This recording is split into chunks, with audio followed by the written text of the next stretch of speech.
আমরা কোনো সুবিধা চাচ্ছি না। আমরা অবশ্যই চাইবো যে আমাদেরকে ওই শ্রদ্ধার জায়গাটা তৈরি করে দেয় স্টেপ নেই যে বলার যে আমাদের আসল কথাগুলো, মনের কথাগুলো। কারণ এতদিন আমি বরঞ্চ বলতে পারি যে 4টা বছর প্রেস কনফারেন্স বলেন, বিবিসি থেকে শুরু করে কোথায় না ইন্টারভিউ দিয়েছি, কিন্তু আমি খুবই দুঃখের সাথে বলছি কেউ আমার টু দ্য পয়েন্ট একটা সংবাদও প্রচার করেনি। তারা সবসময় তাদের নিজেদের সুবিধার মতন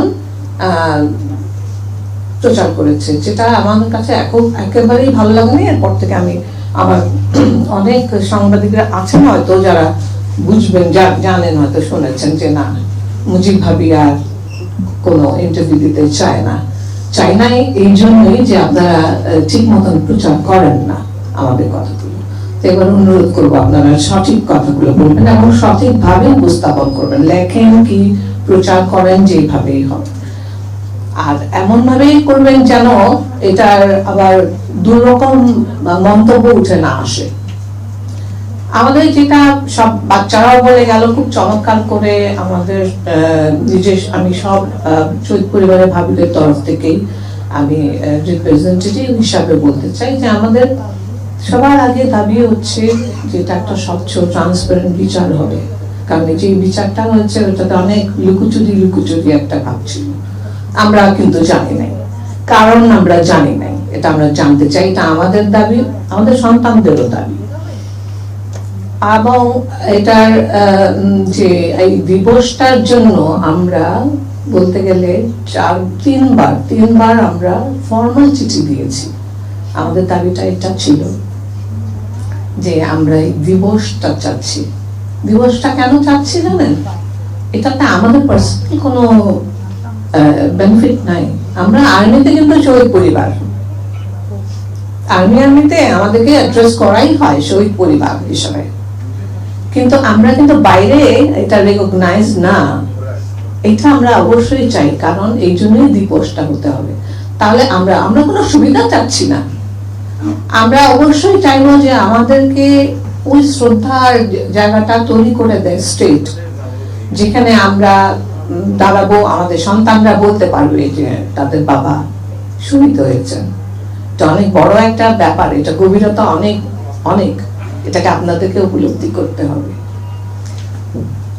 এর বিনিময়ে আমরা কোন রকম মানে সুবিধা চাই না। এটা আর বাচ্চারা যেটা উপস্থাপন করেছে পয়েন্টস গুলো, এটা তো আপনারা জানেনই, আমি আর দুবার বলতে চাই না যে এটাকে কিভাবে পালন করা হবে, কি সম্মাননা দেওয়া হবে এটার জন্য। ঠিক আছে, এখন স্মৃতিস্তম্ভ করা হোক, কি এই দিনটাকে বিশেষভাবে বিভিন্ন জায়গায় পালন করা হোক, সেটা তো পরের কথা। অনেক লম্বা একটা, মানে আমরা 16 বছর বলতে গেলে 15 বছর পার হয়ে গেছে, এই ফেব্রুয়ারিতে 16 বছর হয়ে যাবে।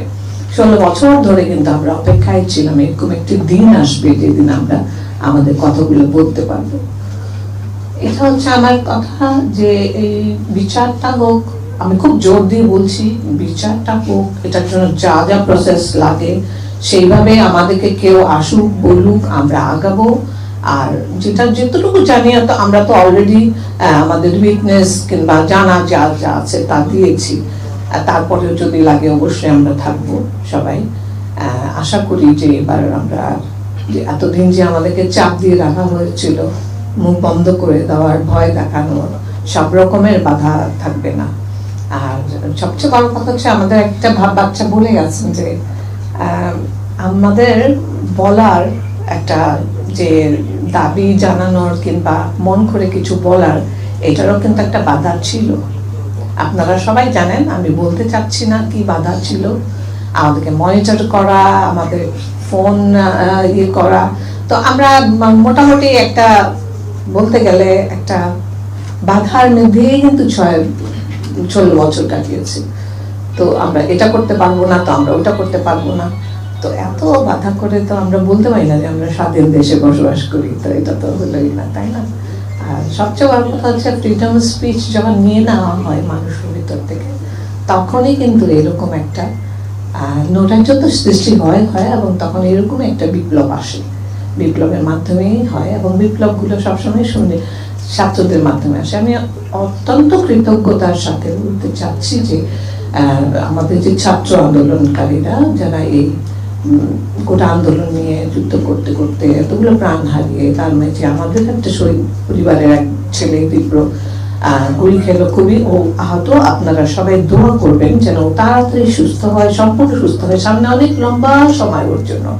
এবং আমি প্রতিদিন ফেসবুকে স্ক্রোল করলে দেখি হাসপাতালগুলোতে বাচ্চাগুলো চিৎকার করছে, কত রকম করে যে ওদেরকে নির্যাতন করা হয়েছে।